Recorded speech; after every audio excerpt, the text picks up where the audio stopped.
దేవుని నామానికి మహిమ కలుగును గాక.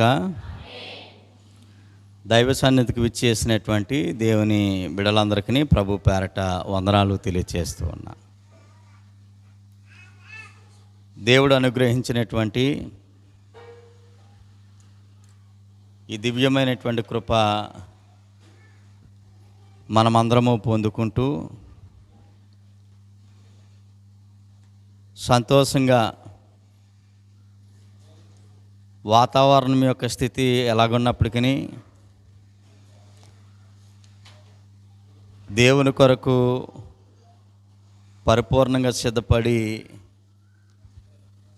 దైవ సన్నిధికి విచ్చేసినటువంటి విధానము చాలా గొప్పది. దేవుని సన్నిధి మనకెంతో ఆశీర్వాదకరము అన్న వాస్తవాన్ని మీరు గుర్తించి దేవుని కొరకు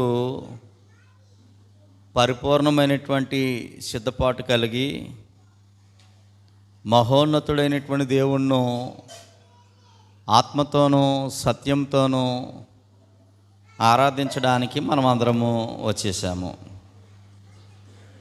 మంచి పాటలు పాడి దేవుని కీర్తించి గణపరచగలిగాము.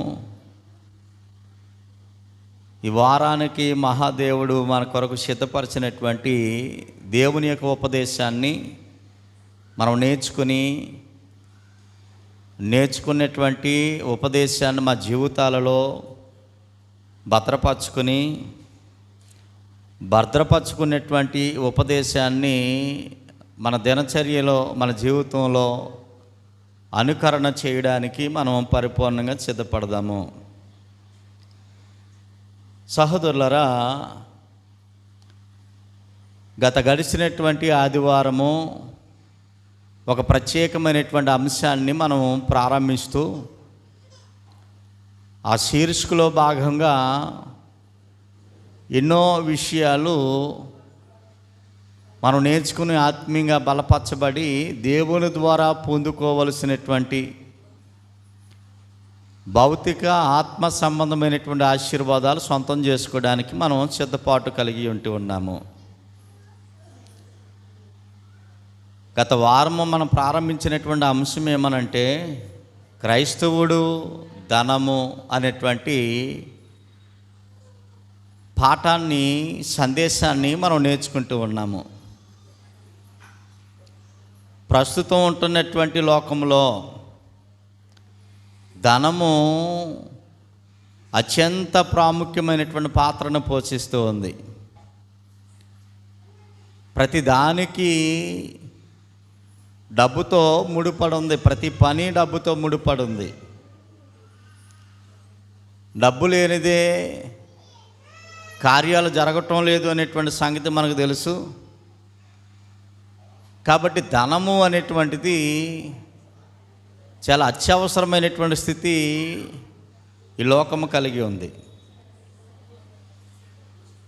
అయితే లోకస్తుల యొక్క భావన ధనం పట్ల ఎలాగుంది అని ఆలోచన చేస్తే, కేవలము నా జ్ఞానము వలన ఈ ధనాన్ని నేను సంపాదించుకోగలిగాను, కేవలము నా తెలివితేటల వలన, నాకున్న హోదా వలన, నాకున్నటువంటి ఉద్యోగం వలన నేను ఈ ధనాన్ని సంపాదించుకోగలిగాను, ఇదంతా మై ప్రాపర్టీ అనేటువంటి స్థితిలో ఒక ఆలోచనలో మనిషి కలిగి ఉన్నాడు. ఓకే, లోకస్తులు ఎలాగ ఉన్నప్పటికీ దేవుని కలిగి ఉన్నటువంటి మనము అసలు ఈ ధనము మనకి ఎలాగ వస్తుంది అనే విషయాన్ని గత వారము మనం నేర్చుకోవటం జరిగింది. ధనమునిచ్చేవాడు దేవుడే అనే సంగతి గత వారం మనం నేర్చుకున్నాము. ధనాన్ని ఇచ్చేవాడు దేవుడే గనక ధనము దేవుడే ఇస్తూ ఉన్నాడు అనేటువంటి వాస్తవాన్ని ప్రతి క్రైస్తవుడు గుర్తించాలి. అన్ని కాలాలలోనూ అన్ని సందర్భాల్లోనూ నేను కలిగి ఉన్న ప్రతిదీ దేవుడు దయ వలనే నేను పొందుకొని ఉన్నాను. నా దగ్గర ఉంటున్నటువంటి ప్రతి పైసా దేవుని కటాక్షము వలనే నాకు అనుగ్రహించబడింది అనేటువంటి విషయాన్ని లోకము గుర్తించకపోవచ్చేమో కానీ దైవ పిల్లలుగా దేవుని అనుసరిస్తున్నటువంటి మనము ఖచ్చితంగా గుర్తించవలసినటువంటి అవసరత మనందరి పట్లను ఉన్నది. ఇంకా గత వారం మనం ఏం నేర్చుకున్నాము అని ఆలోచిస్తే, దేవుడు ధనమును ఎందుకు ఇస్తూ ఉన్నాడు? బహుశా మీకు గుర్తే ఉండుంటుంది. ఒక 7 రోజులు మాత్రమే ఈ అంశాన్ని చెప్పుకున్నాము. మళ్ళీ ఆ విషయాన్ని మీకు జ్ఞాపకం చేస్తూ ఉన్నాను, ఒకవేళ ఈ యొక్క పనుల్లో పడి మర్చిపోయే అవకాశం ఉందేమో అని.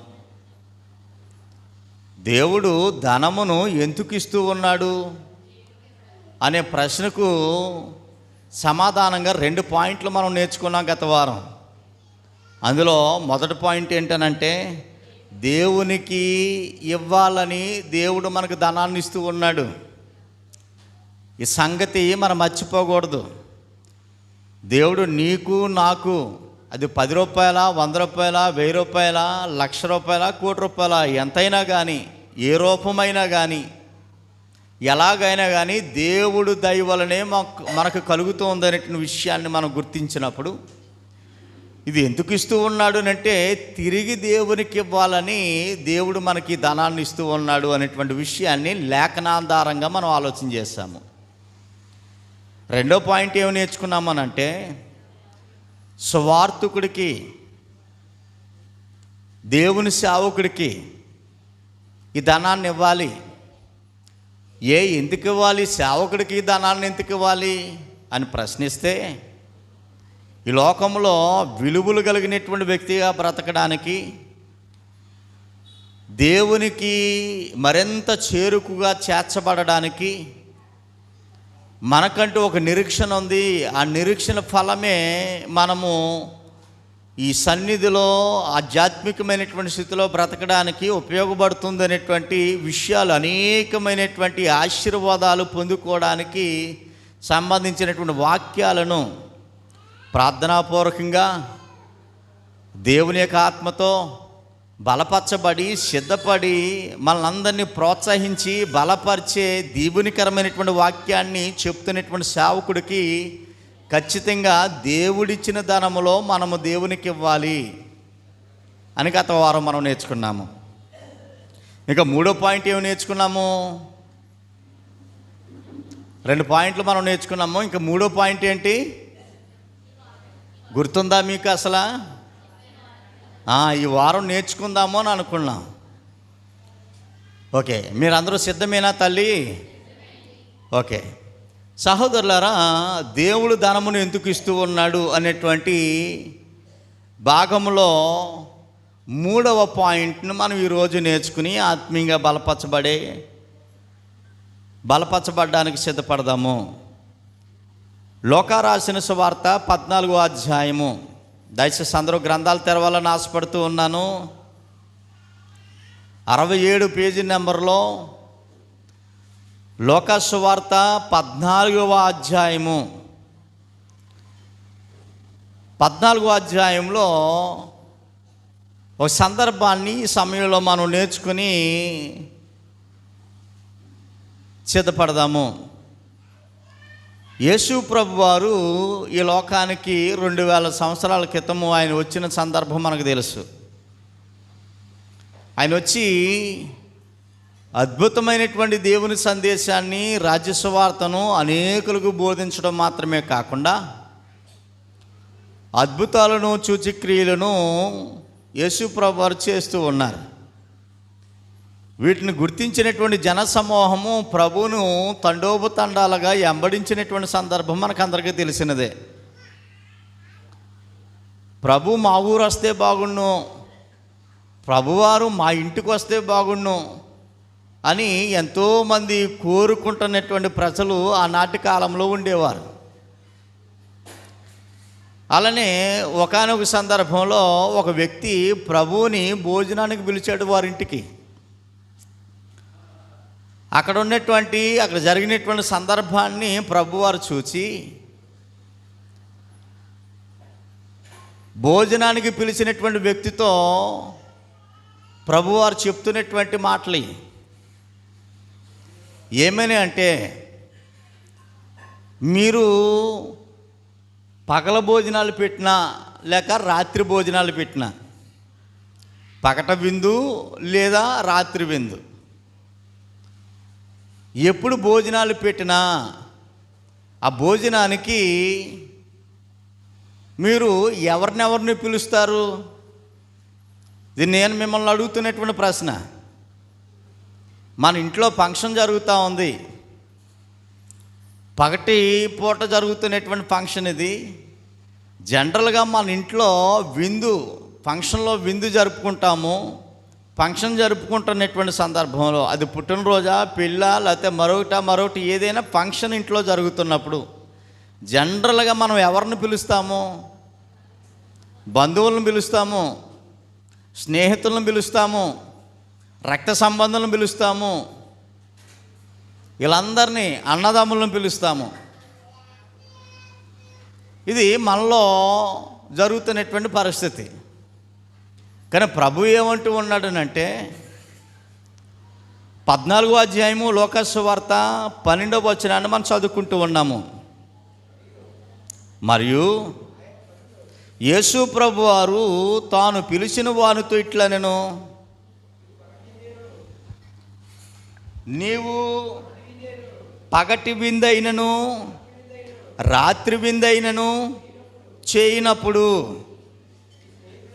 నీ స్నేహితులనైనను నీ సహోదరులనైనను నీ బంధువులనైనను ధనవంతులకు నీ పొరుగువానినైనను పిలవవద్దు అని యేసు ప్రభు వారు చెప్తున్నటువంటి మాట.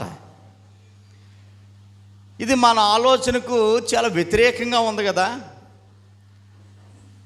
జనరల్గా మన ఇంట్లో శుభకార్యం జరుగుతున్నప్పుడు, ఒక విందు, ఒక భోజనాలు పెట్టుకుంటున్నప్పుడు జనరల్గా మనం అన్నదమ్ములను పిలుస్తాం, అలానే బంధువులను పిలుస్తాము, అలానే స్నేహితులను పిలుస్తాము. కానీ ప్రభు ఏమంటూ ఉన్నారు అని అంటే, వీళ్ళెవరిని పిలవవద్దు. అదేంటి? వీళ్ళెవరిని పిలవకపోతే ఇంక ఫంక్షన్ ఏం జరుగుతుంది అక్కడ? వీళ్ళెవరిని పిలవకపోతే ఇంక వచ్చేది ఎవరు? ఆ భోజనాలు తినేది ఎవరు? అసలు ఫంక్షన్ ఎందుకు చేయటం? ఏమన్నా పిల్లలాక్కర్లొద్దా? ఫంక్షన్ పెడితే బంధువులను, స్నేహితులను, రక్త సంబంధులను, అన్నదమ్ములను పిలవాలా అక్కర్లొద్దా? ప్రభు ఏంటి పిలొద్దు అంటాడేట ఆయన? పాపం ఎండాకాలం కాబట్టి కొంచెం పని చేయట్లేదు ఆయనకి, లేకపోతే మనకు పని చేయకే సరైన ఆన్సర్ చెప్పలేకపోతున్నా ఉన్నామా? ప్రభువుకు పని చేయలేదా, మనకు పని చేయట్లేదా? ఒకసారి ఆలోచన చేయండి. ఇంట్లో ఫంక్షన్ జరిగితే బంధువులను, స్నేహితులను పిలుస్తాం, కానీ ప్రభు పిలొద్దంటున్నాడు.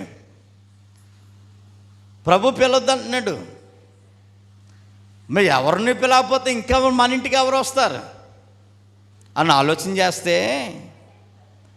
కింద మాట అన్నాడు, వారు ఒకవేళ నిన్ను మరలా పిలుతురు. వారు ఒకవేళ మీ ఫంక్షన్కి, మీ భోజనానికి వారిని పిలిస్తే వారిని అంటే ఎవరిని? అన్నదమ్ములను, రక్త సంబంధులను, బంధువులను, స్నేహితులను పిలిస్తే, రేపొద్దున వారి దగ్గర ఫంక్షన్ జరిగినప్పుడు ఆ పేరు గుర్తుపెట్టుకుని, ఆ ఊరు గుర్తుపెట్టుకుని ఖచ్చితంగా నిన్ను పిలుస్తారు.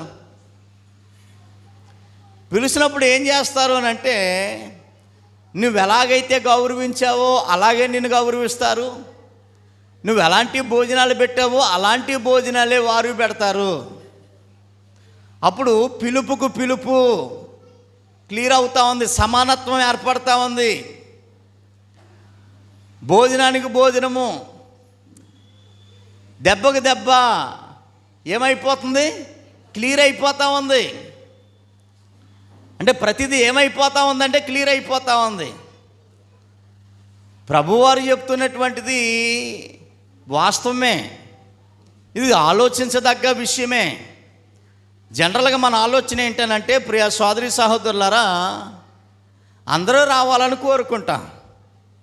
ప్రతి వ్యక్తి మన ఇంటికి రావాలి, చక్కగా ఆ ఫంక్షన్లో పాలు పంపులు పొందాలి, చక్కగా భోజనం చేయాలి, వెళ్ళాలని మనం అందరము నాతో సహా కోరుకుంటాం. మన కోరికను ప్రభు తారుమారు చేస్తూ ఉన్నాడు. మనము సహోదరులారా ఎవరింటికన్నా ఫంక్షన్కి వెళ్తే అక్కడ భోజనానికి వెళ్ళి అక్కడ ఒక 100 రూపాయలు బహుమతి రాయింతాం.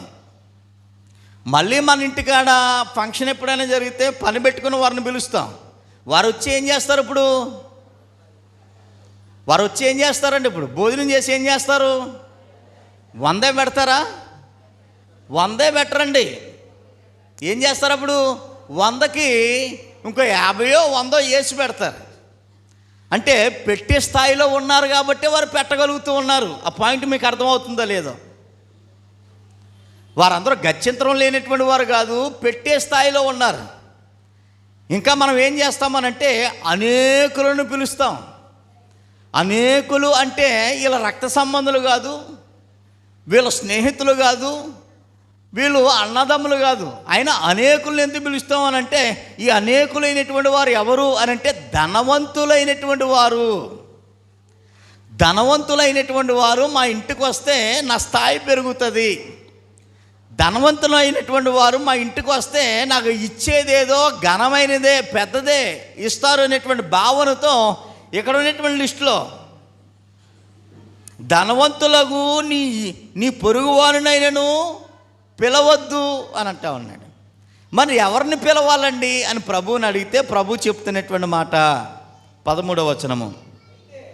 ఎవరిని పిలవాలి అని అంటే, పిలవడానికి ముందు నువ్వు ఒకరిని పిలిస్తే వారు నిన్ను పిలుస్తారు, నువ్వేంది పెడితే అల్లది పెడతారు. దానివల్ల ఏం జరుగుతుందంటే మనకు ప్రత్యుపకారము కలుగును. అంటే నువ్వు ఏదైనా ఉపకారం చేస్తే తిరిగి ఆ ఉపకారాన్ని వడ్డీతో ఇచ్చేస్తున్నారు వాళ్ళు.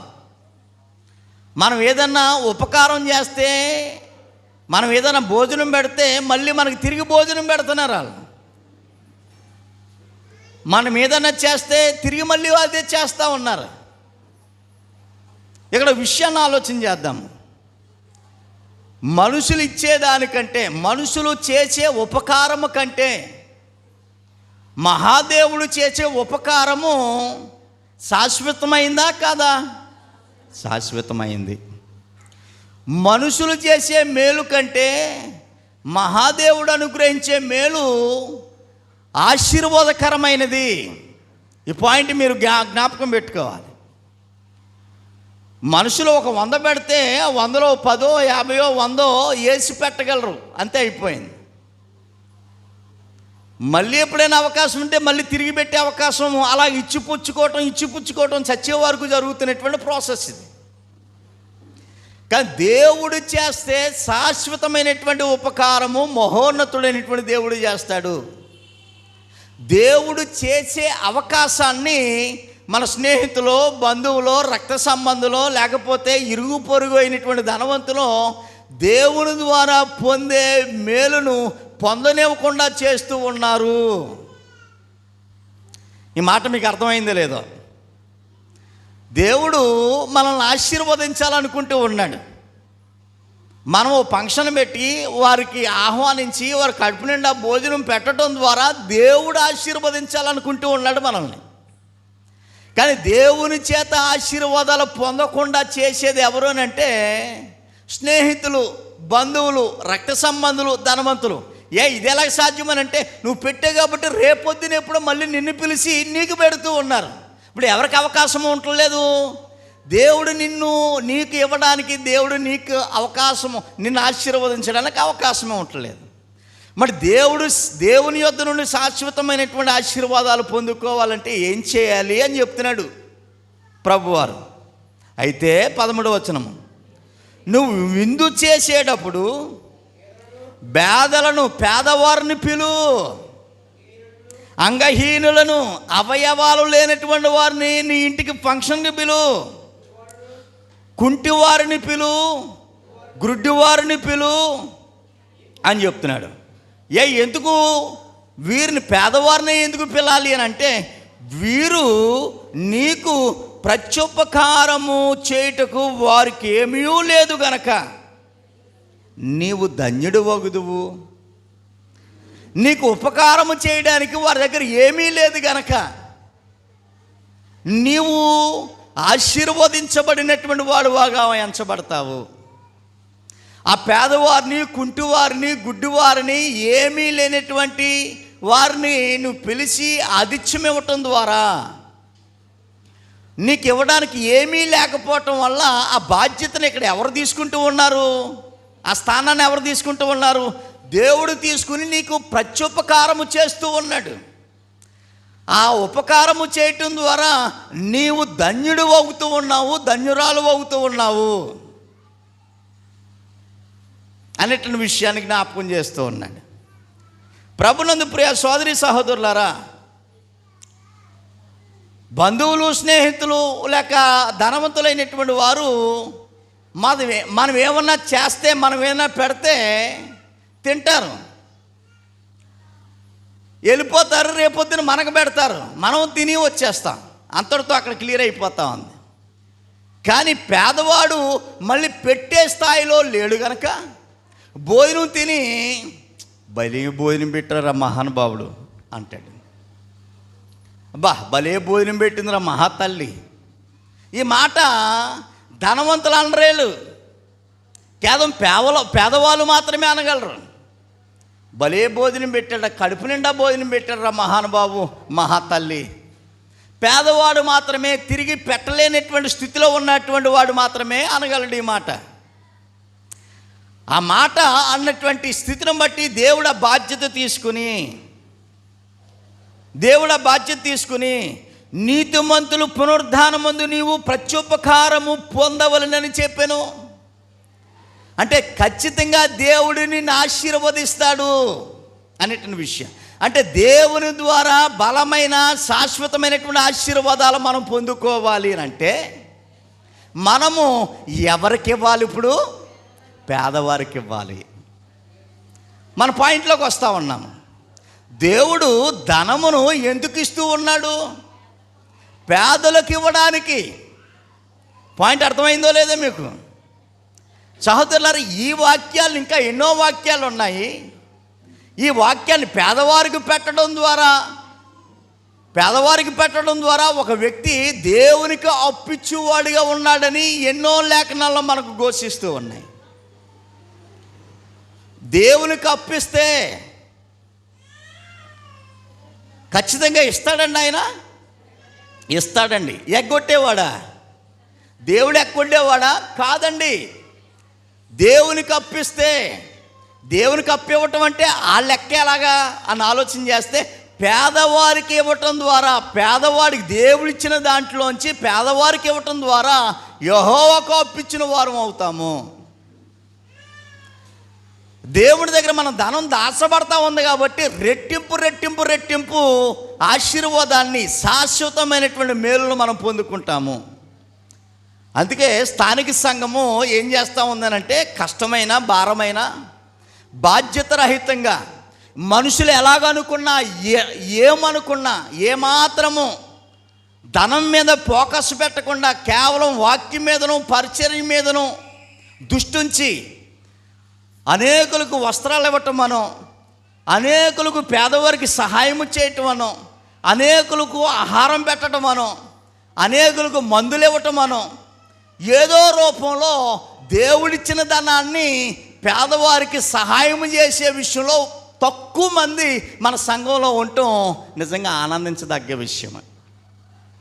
ఇంత తక్కువ మందే ఇన్ని కార్యాలు చేస్తూ ఉంటే సంఘమంతా ఇటు సంకల్పం కలిగి దేవుడు ఇచ్చినది నేను పేదవాడికి ఇవ్వటం ద్వారా అత్యధికమైనటువంటి దీవెనలు అనగా ప్రత్యుపకారము పొందుకుంటాను అనమనేటువంటి ప్రభు మాటలో ఉన్నటువంటి పరమార్థం సంఘ బిడ్డలందరూ గుర్తిస్తే కార్యాలు ఘనంగా జరుగుతాయా, లూజుగా జరుగుతాయా? ఘనంగా జరిగే అవకాశం లేకపోలేదు.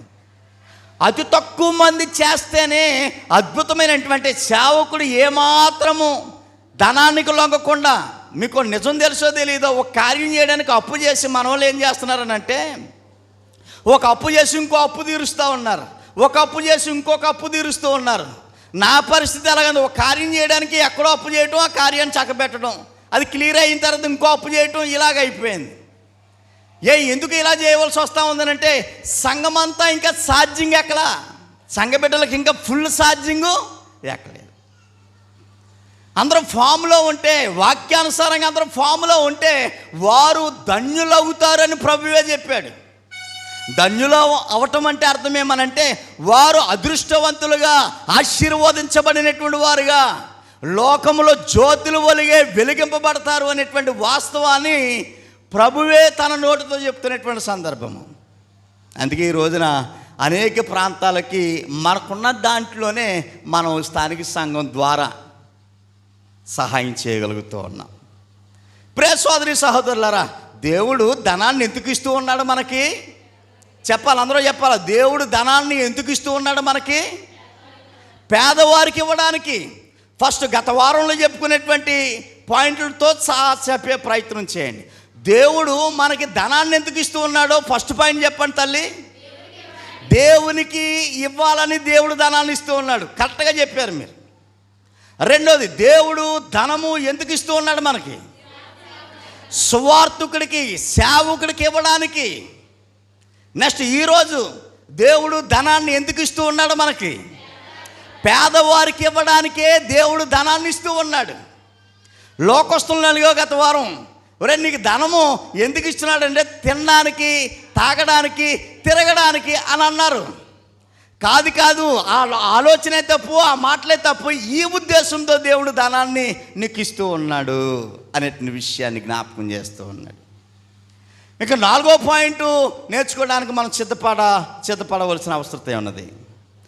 తిమోతికి రాసినటువంటి పత్రిక, తిమోతి పత్రిక మొదటి పత్రిక 5వ అధ్యాయము. ప్రియులారా, ప్రారంభం నుండి చదువుకోవడానికి సిద్ధపడదాము. వృద్ధుని గద్దింపక, అంటే వయసులో పెద్దవారు, వృద్ధులంటే వయసులో పెద్దవారు, తల్లులైనా కానీ తండ్రులైనా కానీ వారిని గద్దించొద్దు. తండ్రిగా భావించి అతనిని హెచ్చరించుము. 2వ వచనము, అన్నాదమ్ములు, యవనులను, తల్లులను, వృద్ధ స్త్రీలను, అక్కాచెండ్రులను, పూర్ణ పవిత్రతతో యవన స్త్రీలను హెచ్చరించుము. నిజముగా అనాథులైన యెదవరాండ్లను సన్మానింపము. అర్థమవుతున్నాయి ఈ మాటలు? నిజముగా అనాథులైన యెదవరాండ్లను సన్మానింపము. 4వ వచనము, అయితే విషయాన్ని చెప్తా ఉన్నాడు. ఇప్పుడు అసలైన విషయాన్ని చెప్తూ ఉన్నాడు. ఏ యెదవరాళ్ళకైనను పిల్లలు కానీ మనవలు కానీ ఉండిన ఎడల వీరు మొదట తమ ఇంటి వారు ఎడల భక్తి కనపరచుటకును అని చెప్తూ అక్కడ కామా పెట్టి మరొక కొత్త విషయాన్ని చెప్తూ ఉన్నాడు పరిశుద్ధాత్ముడి ద్వారా పౌలు గారు ఎఫెసీ సంఘానికి, అనగా క్రీస్తు సంఘానికి. ఏమంటా ఉన్నాడంటే ఆయన, తమ తల్లిదండ్రులకు, పిల్లలైనటువంటి వారు జ్ఞాపకం చేసుకోవాలి, తమ తల్లిదండ్రులైన వారికి ప్రత్యుపకారము చేయుటకును నేర్చుకున్నవలెను. ఎవరికి ఉపకారం చేయాలట? తల్లిదండ్రులకి. ఎవరు చేయాలట? ఉపకారం చేయాలట. ఎవరు చేయాలట? పిల్లలు తల్లిదండ్రులకు ఉపకారము, ప్రత్యుపకారము చేయాలి. నేను నా తల్లిదండ్రులకు ఉపకారం చేస్తే, ప్రత్యుపకారం చేస్తే ఏంటి లాభం అని అనుకోవచ్చు ఎవరైనా. ఇదే అసలు సిసలైనటువంటిది, దేవుని దృష్టికి అనుకూలమైనది అని చెప్పాడు అక్కడ. ఇది దేవుని దృష్టికి అనుకూలమైనది. ఆ పాయింట్ మీకు అర్థమైందే లేదో. 4వ లైను, తమ తల్లిదండ్రులకు ప్రత్యుపకారము చేయుటకు నేర్చుకునవలను, ఇది దేవుని దృష్టికి అనుకూలమైనది. ఆ మాట అండర్లైన్ చేయండి. అంటే ప్రతి కొడుకు, ప్రతి కూతురు ఎవరిని పోషించాలా? ఎవరికి ఇవ్వాలి? తల్లిదండ్రులకు ఇవ్వాలి. ఈ మాటలు అర్థమవుతున్నాయో లేదో? ప్రతి కొడుకు ప్రతి కూతురు ఎవరికి ఇవ్వాలి? తల్లిదండ్రులకు ఇవ్వాలి. అదేంటి తల్లిదండ్రులకు ఎందుకు ఇవ్వాలి అనంటే, తల్లిదండ్రులే లేకపోయినట్లయితే ఫలానా అనేటువంటి పర్సన్ ఎక్కడ ఉన్నాడు? ఉన్నాడా? ఇప్పుడు మా అమ్మ నాన్న లేకపోతే పిఏ రావు అనేవాడు ఉన్నాడా? లేడు. అమ్మ నాన్న అనేటువంటి వారు లేకపోతే ఫలానా అనేటువంటి వారు లేరు. అమ్మా నాన్న లేకపోయినట్లయితే నీకు పాలు పట్టించే స్థితి లేదు, నీకు బట్టలు కొనే అవకాశం లేదు, నీ వాగులు చూసే భాగ్యం లేదు, అసలు నీవు అనేటువంటి వాడే లేడు. ఎవరు లేకపోతే? తల్లిదండ్రులు లేకపోయినట్లే. నిజంగా ఒక తండ్రి పిల్లల కొరకు ఎంత తపన పడతాడో తండ్రికి తెలుసు. నిజంగా ఒక తల్లి తన పిల్లల కొరకు ఎంత ఆరాటపడుతుందో తల్లికి తెలుసు. పిల్లలకి ఏం కావాలో, పిల్లలకి ఎలాంటి బట్టలు కావాలో, పిల్లలకి ఎలాంటి ఆహారం కావాలో, పిల్లలు ఎలాగ ఉండాలో, పిల్లలు ఎలాగ ఉండకూడదో, ఎలా చదువుకోవాలో, ఏం చదువుకోవాలో, వాళ్ళ స్థితిగతుల గురించి ప్రతి తల్లి ఆలోచిస్తుందండి. చెప్పాలి, మీరు చెప్పాలి నాకు. ప్రతి తల్లి ఆలోచిస్తుంది, ప్రతి తండ్రి ఆలోచిస్తాడు. పిల్లల భవిష్యత్తు కొరకు రే అనక పగలనక తల్లిదండ్రులు కష్టపడతా ఉంటారు. వారి కష్టము ఎవరి కొరకు అని అంటే, వారిని అడిగితే చెప్తారు, ఎందుకురా ఇంతలా కష్టపడుతున్నావు నువ్వు అని అంటే, నా కొడుకు కొరకు, నా కూతురు కొరకు. నా కొడుకు నా కూతురు బాగుంటే చాలు అనేటువంటి ఆరాటమే తల్లిదండ్రుల హృదయాల్లో ఉంటుంది తప్ప, పెద్దవాళ్ళు అయిపోయినా ముసలి వాళ్ళు అయిపోయినా పిల్లల పట్ల వారికి ప్రేమ తరగదు, పోదు. అలాంటి ఆరాట పడుతున్నటువంటి తల్లిదండ్రులకి పిల్లల రెక్కలు వచ్చేసిన తర్వాత విడిచిపెట్టే వాళ్ళు ఎంతమంది లేరనుకున్నారు సమాజంలో? ఉన్నారా లేదా? తల్లిదండ్రులను గాలికి విడిచిపెట్టే కొడుకులు ఎంతోమంది ఉన్నారు, కూతుళ్ళు ఎంతోమంది ఉన్నారు. ఇది చాలా బాధాకరమైన విషయం. ప్రియ సోదరి సహోదరులలో ఒక విషయాన్ని మీకు చెప్పాలనుకుంటూ ఉన్నాను. ఒక కొడుకు కానీ ఒక కూతురు కానీ పెళ్లి చేయాలనుకుంటే, పెళ్లి చేసే అర్హత ఆ కొడుకు ఎప్పుడు వస్తుంది అని అంటే, తాను ఎవరిని పోషించాలి?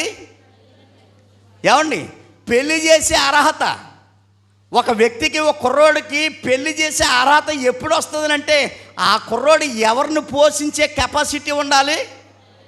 ఎవరిని? తల్లిదండ్రుల, భార్యని అని అనుకుంటే పొరపాటే. అలాగని చెప్పేసి భార్యని ఎలగొట్టేమని కాదు, భార్యతో పాటు తల్లిదండ్రులను.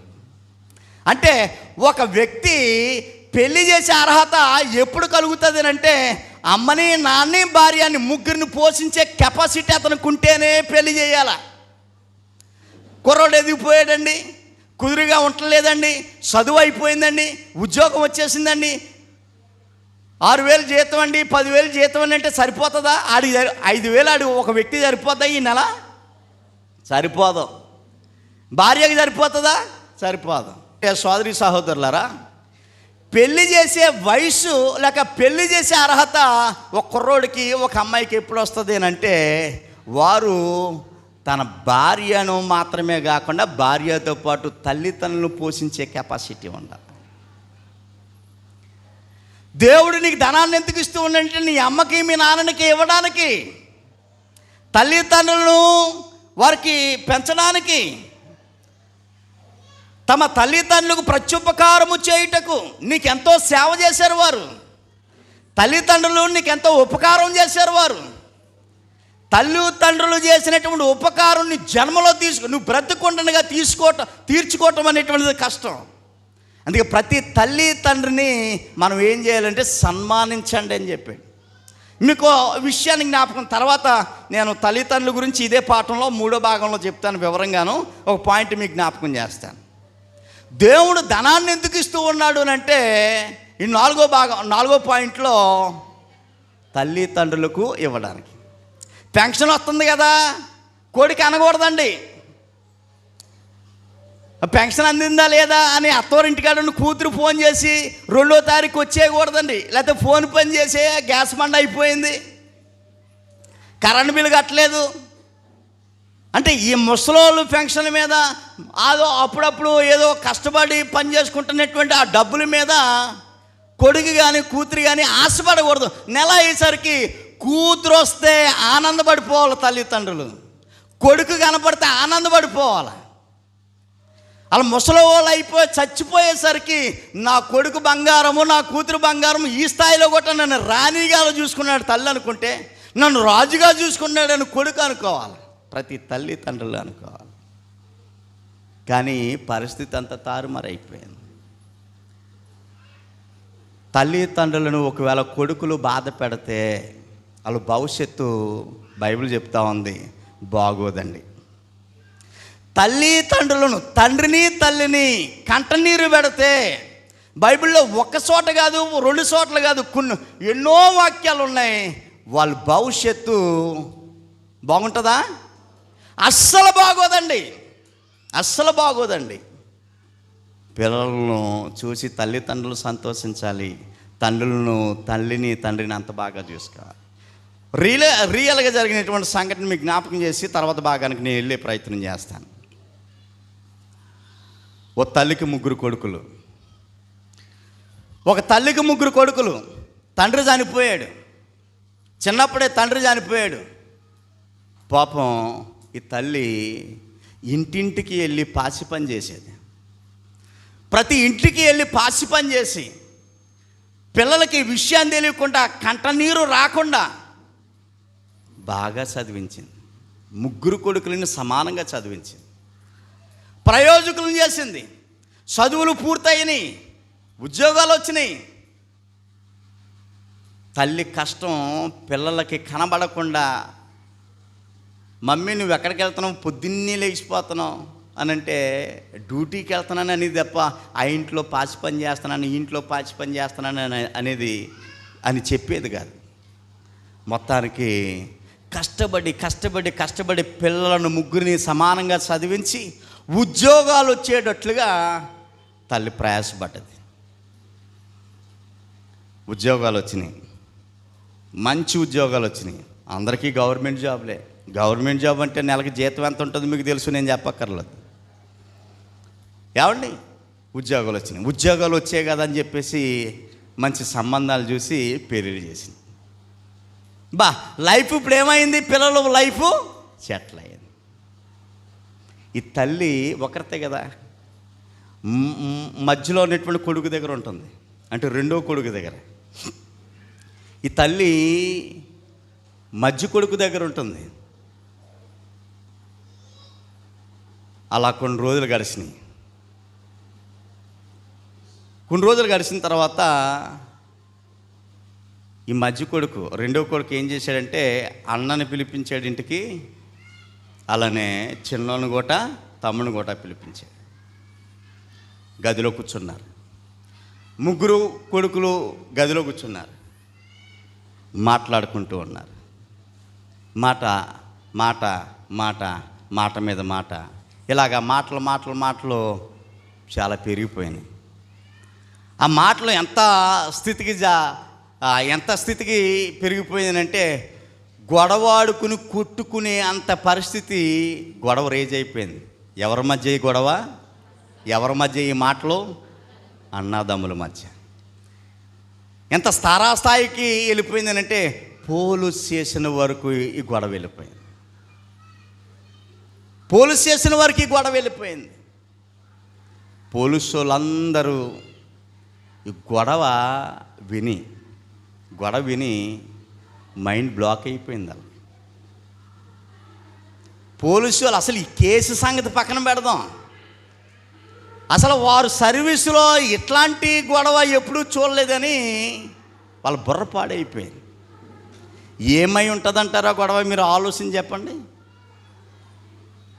ఎన్టీవీలో వచ్చింది రియల్గా ఇది న్యూస్. వార్తల ఛానల్ మన టీవీలో ఉండవు కాబట్టి మనం అదృష్టవంతులం. అసలు ఏమై ఉంటుంది ఈ గొడవ?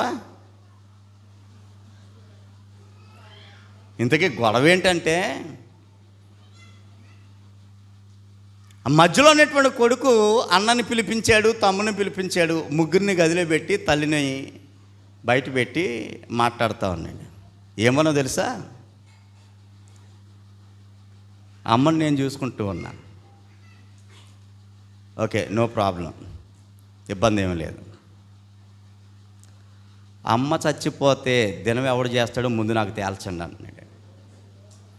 అమ్మ చచ్చిపోతే, తల్లి చచ్చిపోతే దినం ఫస్ట్ ఎవడు చేస్తాడో ఆ గొడవ ముందు తేల్చండి అని అన్నాడు. ఇప్పటికే మీకు అర్థమై ఉంటుంది. అమ్మ చచ్చిపోయిందా? బ్రతికే ఉంది, ఇంకా ఆరోగ్యంగానే ఉంది, ఇంకా ఆరోగ్యంగానే ఉంది, బ్రతికే ఉంది. అమ్మ చచ్చిపోతే దినం ఎవడు చేస్తాడో ముందు ఆ లెక్క తేల్చండి అంటున్నాడండి.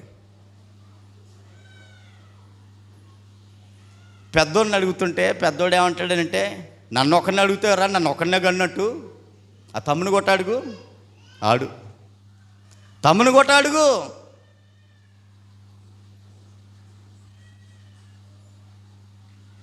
తమ్ముడు అంటా ఉన్నాడు, నన్ను ఒక్కనే చదివించిందా, మిమ్మల్ని కూడా చదివించింది కదా, ఏం చేస్తారు? ఇలాగ గొడవ గొడవ గొడవ గొడవ గొడవ మొత్తం కొట్టుకునే పరిస్థితి వచ్చేసింది. బా, తల్లి స్టేషన్లో చెప్తా ఉంది, ఎస్సీ గారి ముందు తల్లి చెప్తా ఉంది, ఏమన్నా తెలుసా? అయ్యా, ఇప్పటి వరకు నాకు ఆశ ఉండేది బ్రతకాలని, కానీ ఈ క్షణం చచ్చిపోవాలనిపిస్తుంది, ఈ క్షణమే చచ్చిపోవాలనిపిస్తుంది. తల్లి మాటలు మీకు అర్థమవుతున్నాయి? ఈ మాటలు పరాయి మనిషి అనే మాటలు కాదు, రోడ్డు అంటే గత్యంతరం లేనే మాటలు కాదు.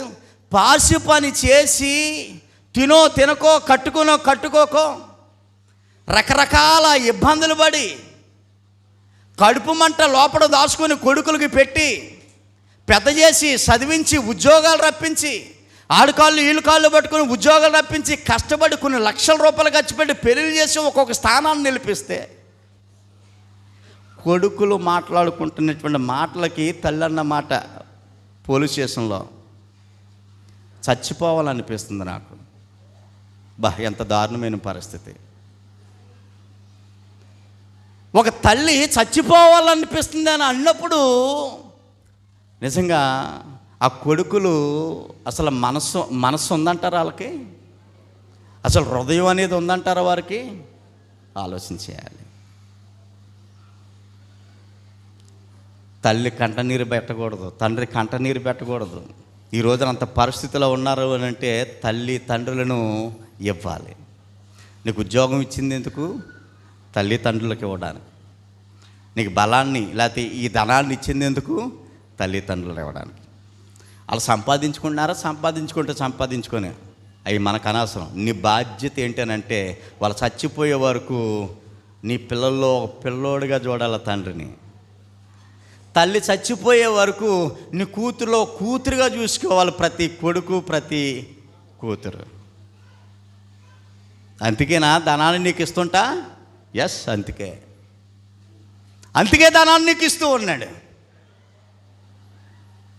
నిజంగా తల్లిదండ్రులు కలిగి ఉన్న పిల్లలు ఇప్పుడు మన మందిరంలో ఉంటే వాళ్ళు చాలా అదృష్టవంతులు. ఒక కోణంలో నేను దురదృష్టవంతుని, అటు భాగ్యం నాకు లేదు. అయినప్పటికీ ప్రియ సోదరి సహోదరులారా, అమ్మ నాన్న లేకపోయినా నా సంఘంలో ఎంతోమంది తల్లులు, ఎంతోమంది తండ్రులు ఆ ప్రేమను, అనురాగాన్ని నేను పొందుకోగలుగుతూ ఉన్నాను.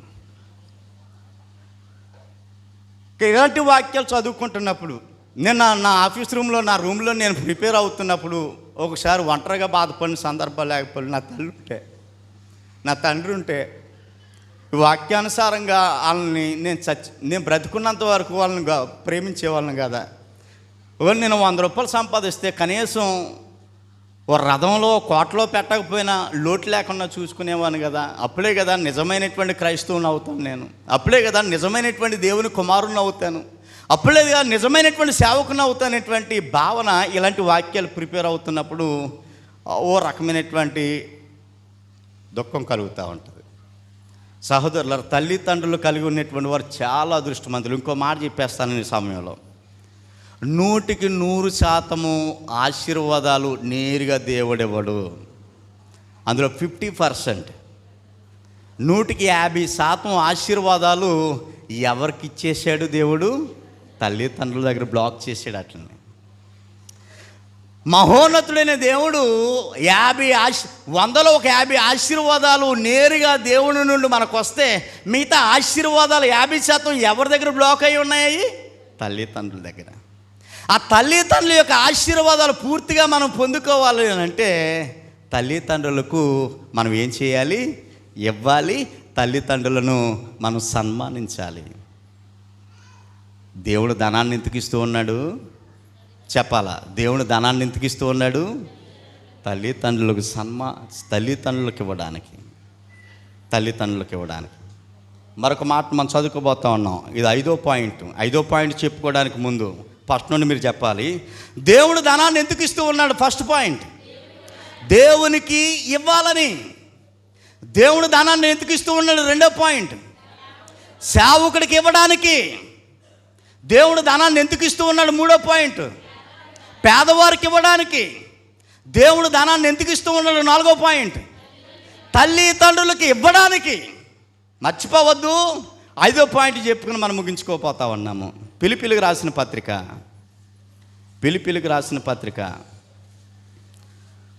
4వ అధ్యాయము ప్రియులారా 19వ వచనాన్ని మనం చదువుకోబోతా ఉన్నాము. 19వ వచనము, కాగా దేవుడు తన ఐశ్వర్యము చొప్పున క్రీస్తు యేసునందు మహిమలో మీ ప్రతి అవసరమును తీర్చును అనేటువంటి విషయాన్ని జ్ఞాపకం చేస్తూ ఉన్నాడు. ఈ పాయింట్ మీకు అర్థమవుతుందో లేదో? దేవునికి ఐశ్వర్యం ఉంది. దేవుడు పేదోడు కాదండి, ఐశ్వర్యవంతుడు. చెప్పాలి ఒకసారి, మన దేవుడు ఏమై ఉన్నాడు? ఐశ్వర్యవంతుడు. ఈరోజు నీ ఐశ్వర్యం కోసమే కదా ఎన్నో మోసాలు జరుగుతూ ఉన్నాయి. ఐశ్వర్యము అనగా ధనం. ఈ ధనం కోసమే కదా ఎన్నో యుద్ధాలు జరుగుతూ ఉన్నాయి. ఈ ధనం కోసమే కదా ఎన్నో మోసాలు జరుగుతూ ఉన్నాయి. ఈ ధనం కోసమే కదా ప్రేమానురాగాలు తెంచేసుకొని చాలా దారుణమైనటువంటి దుస్థితిలో బతుకుతూ ఉన్నారు. కోడలు చంపినటువంటి అత్తమామల చరిత్ర మనకు కనబడుతూ ఉంది కేవలం ధనం కోసం. తండ్రిని చంపేసినటువంటి కొడుకు చరిత్ర మనకు కనబడుతూ ఉంది. మీకు గతంలో చూసారా? గత సంవత్సరం ఈ న్యూస్ విన్నాను. పెన్షన్ డబ్బులు ఇవ్వలేదని తండ్రిని చంపేశాడండి కొడుకు. పెన్షన్ డబ్బులు ఇవ్వలేదని. మీకు తెలుసా న్యూసు? పెన్షన్ డబ్బులు ఎంత? 20,000.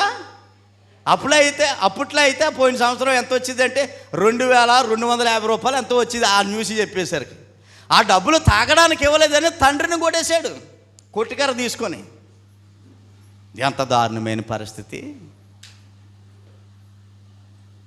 ఎందుకు అనంటే ధనం కోసమే ఇలాంటి హత్యలు, మోసాలు, దొంగతనాలు, కోరమైనటువంటి మనుషుల మధ్య విలువను పోవటం, ప్రేమను పోగొట్టుకోవటం ధనం కోసం. ముఖ్యమైనటువంటి పాయింట్ తెల్లలేదు వాళ్ళకి. మూల పాయింట్ వారికి అర్థం కాలేదు. ఏంటి పాయింట్ అని అంటే, మనం నమ్ముకునేటువంటి మన దేవుడు ఐశ్వర్యవంతుడు. సకల విధములైనటువంటి ధనానిది మహోన్నతుడైన మన దేవుని దగ్గర ఉన్నది. అది తెలియక మనుషులు ఇచ్చే ధనం కోసం ఏమండి ఈ ఆత్మీయతలు కానీ ఈ ప్రేమానురాగాలు కానీ చంపుకుని బ్రతుకుతున్నటువంటి మనుషులు సమాజంలో ఎంతోమంది ఉన్నారు. చంపుకుని బ్రతుకుతున్నటువంటి వారు. కానీ దేవుడు ఐశ్వర్యవంతుడు. దేవుడి ఐశ్వర్యంలో నీకు ప్రతి అవసరము తీర్చబడ్డాలి. దేవుడు ఐశ్వర్యంలోనున్న ఐశ్వర్యము దేవుడు నీకు ఇస్తే ఆ దేవుడిచ్చినటువంటి ఐశ్వర్యము ఎలాగ ఉపయోగపడుతుందనంటే నీ ప్రతి అవసరము తీర్చబడడానికి దేవుడు ధనాన్ని ఇస్తూ ఉన్నాడు. పాయింట్ అర్థమైందా లేదా మీకు? దేవుడు ధనాన్ని ఎందుకు ఇస్తూ ఉన్నాడు? ఆయన ఐశ్వర్యంలో ఉన్నటువంటి ధనాన్ని కొంత నీకు ఎందుకు ఇస్తూ ఉన్నాడు అంటే మన ప్రతి అవసరమును తీర్చడానికి. అది ఎవరి ద్వారా అంటే ప్రభువైనటువంటి యేసుక్రీస్తు ద్వారా. ఆయన మహిమలో ప్రతి అవసరము, నా కుమారుడు యొక్క ప్రతి అవసరము, నా కుమార్తె యొక్క ప్రతి అవసరము తీర్చబడ్డానికి దేవుడు ధనాన్ని ఇస్తూ ఉన్నాడు అనే సంగతి మర్చిపోవాలి. మన అవసరాన్ని గుర్తించినటువంటి దేవుడు మన అవసరాలు తీర్చబడడానికి ధనాన్ని ఇస్తూ ఉన్నాడు. నా తెలివితేటలు, నా జ్ఞానము, నా కండబలము, నా ఉద్యోగ బలము, నా హోదా, నా అందమని నువ్వు విర్రవీగితే తప్పు తప్పు తప్పు, అది నీ జ్ఞానం కాదురా అబ్బాయి. దేవుడి కటాక్షము నీ మీద ఉంది కాబట్టి ఈ రోజున 500 సంపాదించగలిగావు. దేవుని దయ నీ మీద ఉంది కాబట్టి 1000 రూపాయలు ఈరోజు సంపాదించగలిగావు. దేవుని యొక్క దృష్టి నీ మీద ఉంది కాబట్టి 200 రూపాయలు సంపాదించగలిగావు. దేవుని దయ, దేవుని కటాక్షము, దేవుని కృప నీ మీద లేకపోయినట్లయితే నువ్వు మంచం ఎక్కేస్తావు. మంచం ఎక్కేస్తే 100-200 కాదు, ఈ రోజున హాస్పిటల్లో మంచమే పడుకుంటే వేల రూపాయలు ఖర్చు అవుతూ ఉన్నాయి. అది మనకు తెలని చరిత్ర కాదు, హాస్పిటల్ చరిత్ర. వేల రూపాయలు ఖర్చు అవుతూ ఉన్నాయి. ఆ వేల రూపాయలు ఖర్చు అవ్వకుండా, మంచం మీద పడకుండా ఈ రోజున సజీవుల లెక్కల్లో ఉత్సాహంగా తిరగడానికి, ఆనందించడానికి, సంతోషంగా ఉండడానికి దేవుడు భాగ్యం చూపించాడు. ధనాన్ని నీకు ఇవ్వడానికి గల కారణం 5 పాయింట్లు మనం నేర్చుకున్నాం. దేవుడు ధనాన్ని నీకు ఎందుకు ఇస్తూ ఉన్నాడు? అర్థమైందా ప్రియులారా?